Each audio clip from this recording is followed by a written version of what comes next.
इस ते तुसी तशरीफ रखो, बैठो। तो एक घंटा पहलों दिन दिहाड़ बेबे बोली मेले का टोरा जड़ा ना टुर चुकिया। पहला अंग रंग जड़ा है वो बालों की सिखांदा है, बालों माँ बोली के आरे लांदा है, उन्होंने जेन की उसारी का है, तो उन्होंने अंदर जड़ियाँ योग्यतावां ने उन्होंने निखारन का जड़ा है वो है। तुहाडे सामने बाल बैठे ने, ये हाथ च कलमा लैके ते पेपर लैके जड़ा वो बैठे ने। इन्हों कुछ गल्लां जड़ियां ने वो पुछियां गई ने और उस इन्हों की जी जेन पद्धर है वह पता लगा। तो वो हुण जड़ा ना लीकां वार ने बाल जड़े ने, ये बाल जड़े ने ये लीकां वाह रहे ने। आने वाले समय दे विच इन्हां ने अपने देश दी लीकां वाणियां ने। जे तुसी इन्हां दी उसारी सुचज्जे पद्धर ते करोगे, सुचज्जे ढंग नाल करोगे तो ये देश दी लीकां जड़ियां ने वो रंग बरंगियां वाणगे, जिहदे नाल देश की तरक्की होएगी, बढ़ोतरी होएगी। जिवें कि तुसी जानते हो ये मेला वारिस शाह विचार प्रचार करिया पंजाब पाकिस्तान की छत्र छावे पिछले 30 वरियां तो मनाया जा रहा है और पूरे पंजाबी जगत के विच इस मेले नूं बड़ा अहम समझा जाता है और इसकी उड़ीक की जाती है। इस मेले ने लोगों के अंदर अपनी बोली के बारे, अपनी देश के बारे, अपनी धरती के बारे, अपने इतिहास के बारे, अपनी रहतर बहतर के बारे लोगों की जी सूझ है, लोगों की जी समझ है उसनूं बहुत बढ़ाया है।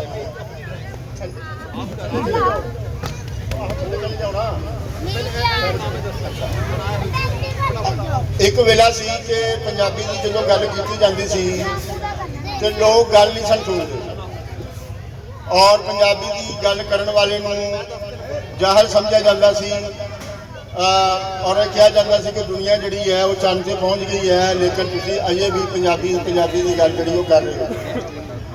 अज इस लहर का इन्ना असर होया है कि अज पूरे पंजाब दे विच पंजाबी सत्थां जड़ियां ने वो बन गई ने। इन्नी मजबूत नहीं कि जो हक फसिया है उसनूं लै सके, उसनूं वो मनवा सके। लेकिन हुण आवाज़ां आनियां शुरू हो गई ने, आवाज़ां निकलना शुरू हो गई ने, लोगों ने गल करनी शुरू करती है। लोगों ने हुण पंजाबी की गल करने वाले नूं चंगा बंदा समझा जाता है। ये नहीं आख्या जाता कि हुण पंजाबी की गल ना करो, बल्कि कहा जाता है कि पंजाबी की गल करो। पंजाबी की गल की है? पंजाबी की गल ना कोई तासब है, ना किसी की मुखालफत है। पंजाबी की जी गल है वो छड़ी इन्नी है कि पूरी दुनिया के विच एक बाल असीं हुण बालां नूं असीं इकट्ठा किया और इन्हां दी जेन की उसारी के बारे असीं गल कर रहे हैं। तो वो जेन की उसारी जिहड़ी है उसदा जिहड़ा ताल्लुक हुंदा है वो तो हुंदा है जाननचारी दे नाल, एजुकेशन दे नाल, तालीम दे नाल।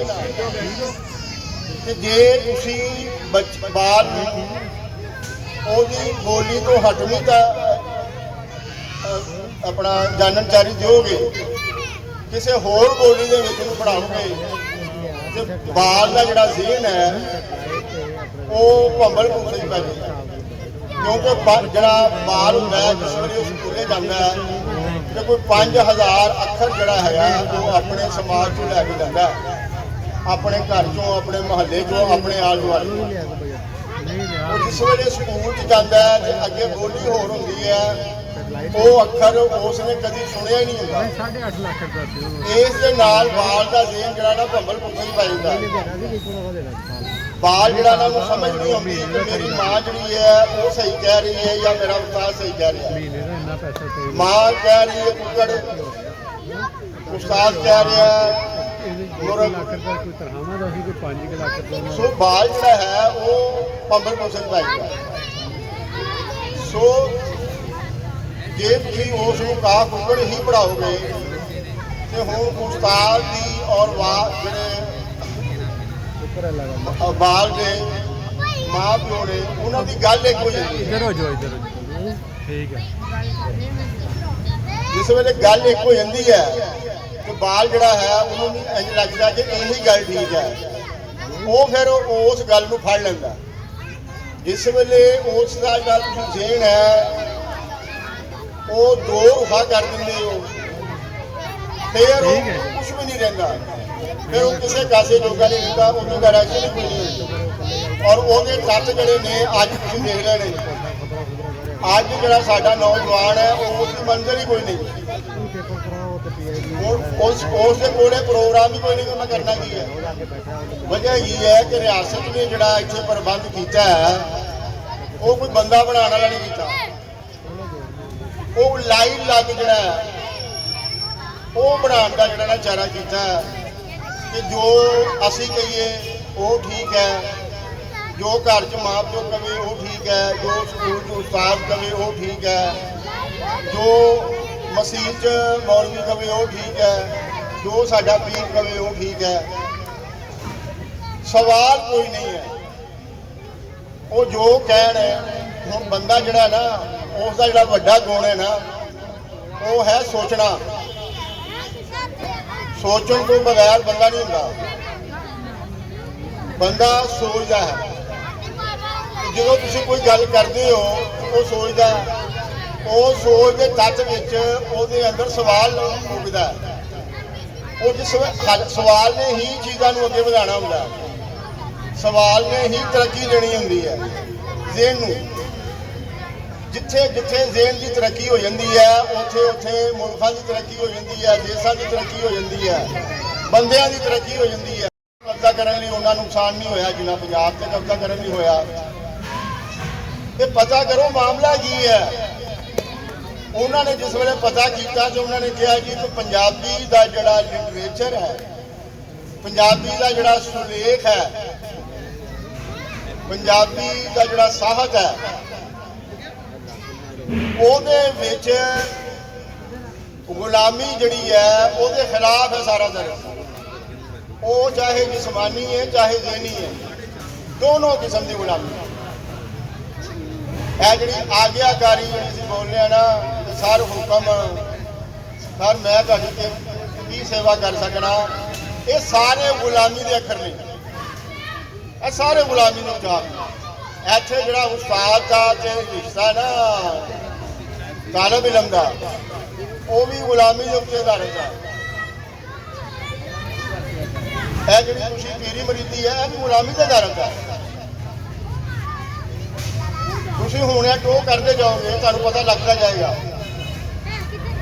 ਸੋ ਪੰਜਾਬੀ ਦਾ ਜਿਹੜਾ ਲਿਟਰੇਚਰ ਹੈ ਉਹਨੂੰ ਤੁਸੀਂ ਕਿਸੇ ਵੀ ਪੱਧਰ ਤੇ ਪੜਾਓ, ਚਾਹੇ ਸਕੂਲੀ ਪੱਧਰ ਤੇ ਪੜਾਓ ਭਾਵੇਂ ਉਹਨੂੰ ਸੈਂਸਰ ਕਰਕੇ ਪੜਾਓ। ਇਹ ਆਪਣੀ ਰਾਹ ਕੱਢਦਾ ਜੇ ਜ਼ਰੂਰ ਹੈ, ਬੰਦੇ ਨੂੰ ਉਹ ਨਹੀਂ ਰਹਿਣ ਦਿੰਦਾ ਜਿਹੜਾ ਕਿ ਉਹ ਹੈਗਾ, ਜਿਹੜਾ ਅਸੀਂ ਬਣਾ ਛੱਡਿਆ ਇਹਨੂੰ, ਇਹ ਰਹਿ ਨਹੀਂ ਦਿੰਦਾ ਉਹਨੂੰ। ਜਿਹੜਾ ਬੰਦਾ ਇਹਦੇ ਲੜ ਲੱਗ ਜਾਂਦਾ ਕਿਸੇ ਪੰਜਾਬੀ ਸੁਲੇਖ ਤੇ। ਹੁਣ ਪੰਜਾਬੀ ਸੁਲੇਖ ਦਾ ਕੀ ਮਤਲਬ ਹੈ ਕਿ ਤੁਸੀਂ ਕਿਹਦੇ ਲੜ ਲੱਗੇ ਹੋ? ਤੁਸੀਂ ਲੜੇ ਹੋ ਤੁਸੀਂ ਲੜ ਲੱਗੇ ਹੋ ਬਾਬਾ ਫਰੀਦ ਜੀ ਦੇ। ਪੰਜਾਬੀ ਸੁਲੇਖ ਦਾ ਮਤਲਬ ਹੈ ਤੁਸੀਂ ਲੜ ਲੱਗੇ ਹੋ ਬਾਬਾ ਗੁਰੂ ਨਾਨਕ ਜੀ ਦੇ। ਪੰਜਾਬੀ ਸੁਲੇਖ ਦਾ ਮਤਲਬ ਹੈ ਵੀ ਤੁਸੀਂ ਲੜ ਲੱਗੇ ਹੋ ਮਾਧੋ ਲਾਲ ਹੁਸੈਨ ਦੇ। ਪੰਜਾਬੀ ਸੁਲੇਖ ਦਾ ਮਤਲਬ ਹੈ ਵੀ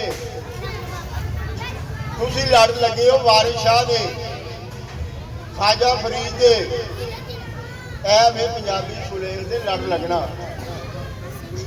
ਹੁਣ ਇਹਨਾਂ ਸੂਝਵਾਨਾਂ ਨੇ ਜਿਹੜਾ ਕਿਹਾ ਆਪ ਨੂੰ ਪਛਾਣ ਬੰਦੇ ਆਪ ਨੂੰ ਪਛਾਣ, ਇੱਥੋਂ ਗੱਲ ਸ਼ੁਰੂ ਕੀਤੀ ਉਹਨਾਂ ਨੇ ਪਛਾਣ ਤੋਂ। ਔਰ ਕਿਹਾ ਜਿਹਨੂੰ ਇਹ ਨਹੀਂ ਕਿਹਾ ਕਿ ਆਪ ਨੂੰ ਪਛਾਣ, ਆਪਣੇ ਆਪ ਨੂੰ, ਦੂਜੇ ਵੱਲ ਨਜ਼ਰ ਨਾ ਮਾਰ। ਇਹਨਾਂ ਨੇ ਕਿਹਾ ਕਿ ਅੰਦਰ ਝਾਤੀ ਪਾ, ਇਹਦਾ ਮਤਲਬ ਵੀ ਉਹੀ ਹੈ। ਜਿਹੜਾ ਅੰਦਰ ਝਾਤੀ ਪਾਣਾ ਹੈ, ਇਹਦਾ ਮਤਲਬ ਵੀ ਆਪਣੇ ਤੱਤ ਸੱਤ ਨੂੰ ਪਹਿਚਾਨਣਾ ਹੈ। ਅੱਛਾ, ਇਹ ਗੱਲ ਸਿਰਫ ਪੰਜਾਬੀ ਸੂਝਵਾਨਾਂ ਨੇ ਨਹੀਂ ਕੀਤੀ, ਇਹ ਜਗਤ ਭਰ ਦੇ ਵਿੱਚ ਲੋਕਾਂ ਨੇ ਫਲਸਫੀਆਂ ਨੇ ਕੀਤੀ ਹੈ। ਔਰ ਉਹਨਾਂ ਫਲਸਫੀਆਂ ਦੇ ਵਿੱਚ ਫਿਰ ਦੋ ਫਲਸਫੇ ਜਿਹੜੇ ਨੇ ਨਾ ਉਹ ਬੜੇ ਉਗੜਵੇਂ ਨੇ। ਇੱਕ ਫਲਸਫਾ ਜਿਹੜਾ ਹੈ ਉਹ ਹੈਗਾ ਸਮਾਜ ਨੂੰ ਅੱਗੇ ਲਿਜਾਣ ਵਾਲਾ, ਦੂਜਾ ਸਮਾਜ ਹੈ ਵਿੱਚ ਅਸੀਂ ਰਹਿ ਰਹੇ ਖਲੋਤਾ ਹੋਇਆ ਸਮਾਜ, ਉਹ ਛੱਡਿਆ ਸਮਾਜ ਜਿਹਦੇ ਬਾਰੇ ਤੁਸੀਂ ਕਹਿੰਦੇ ਹੋ ਯਾਰ ਇਹ ਰਹਿਣ ਦੇ ਕਾਬਿਲ ਨਹੀਂ ਆ। ਅੱਛਾ, ਉਹ ਜਿਨ੍ਹਾਂ ਨੇ ਮਾਦੀ ਫਲਸਫਾ ਇਖਤਿਆਰ ਕੀਤਾ, ਉਹਨਾਂ ਨੇ ਕਿਹਾ ਕਿ ਬੰਦਾ ਜਿਹੜਾ ਨਾ ਉਹਦੇ ਅੰਦਰ ਇੰਨਾ ਪੋਟੈਂਸ਼ੀਅਲ ਮੌਜੂਦ ਹੈ ਕਿ ਉਹ ਕਾਇਨਾਤ ਨੂੰ ਸਮਝ ਕੇ ਇਹਨੂੰ ਬਦਲ ਸਕਦਾ।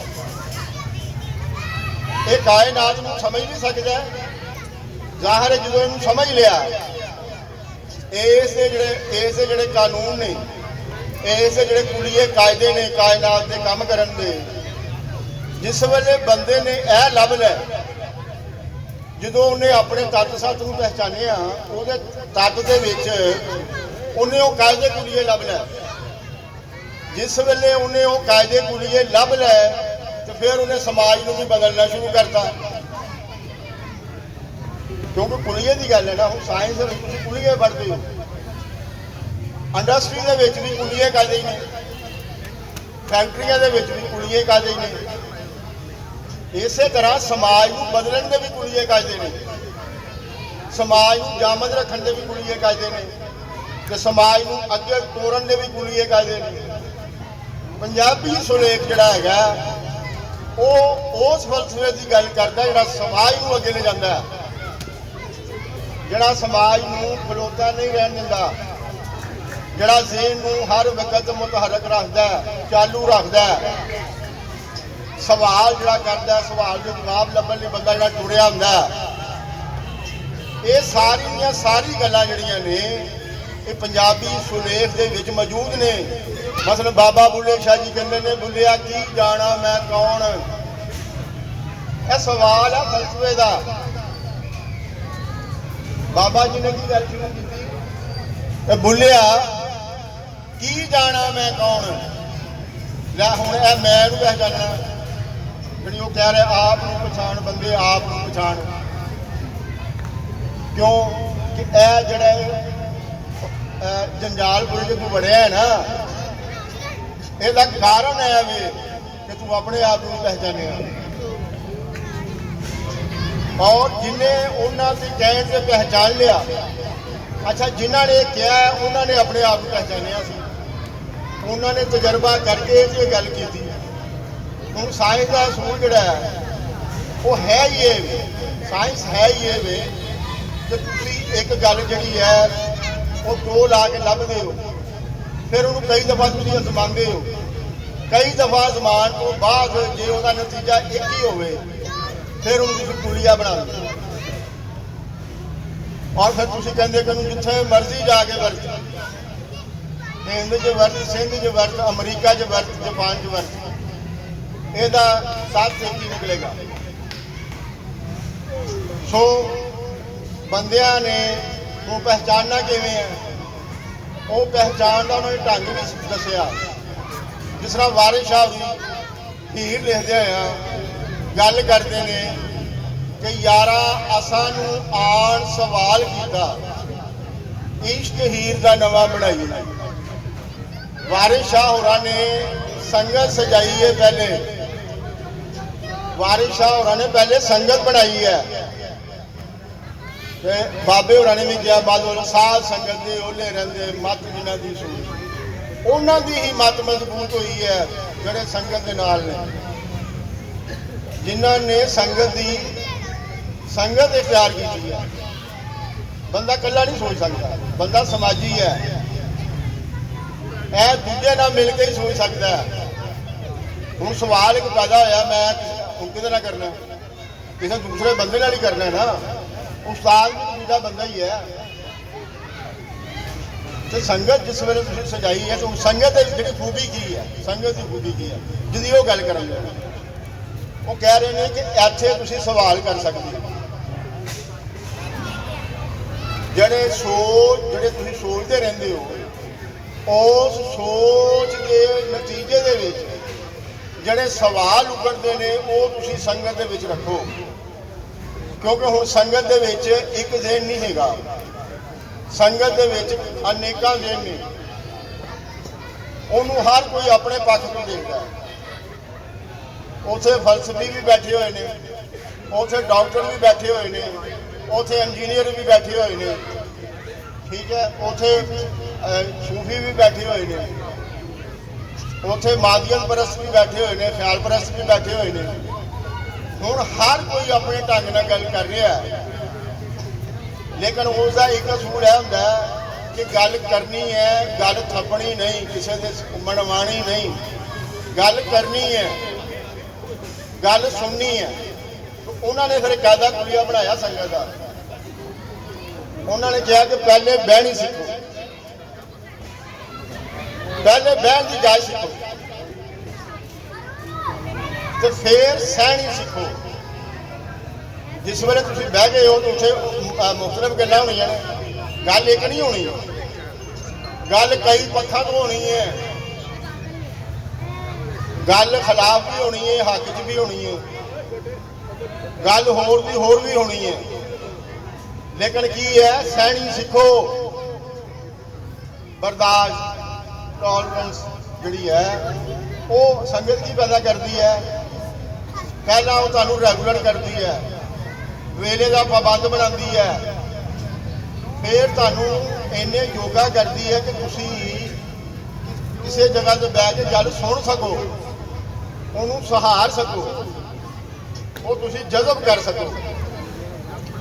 ਜਿਸ ਵੇਲੇ ਤੁਸੀਂ ਇਹ ਗੱਲਾਂ ਜਜ਼ਬ ਕਰ ਲੈਂਦੇ ਹੋ, ਫਿਰ ਉਹ ਕਹਿੰਦੇ ਨੇ ਕਹੋ ਬਹਿਣੀ ਸਿੱਖੋ, ਸਹਿਣੀ ਸਿੱਖੋ ਤੇ ਫਿਰ ਕਹਿਣੀ ਸਿੱਖੋ, ਫਿਰ ਕਹਿਣੀ ਸਿੱਖੋ। ਆਖਰੀ ਸਟੇਜ ਹੈ ਕਹਿਣੀ ਸਿੱਖੋ, ਔਰ ਉਹ ਵੀ ਸਿੱਖਣੀ ਹੈ, ਠੀਕ ਹੈ।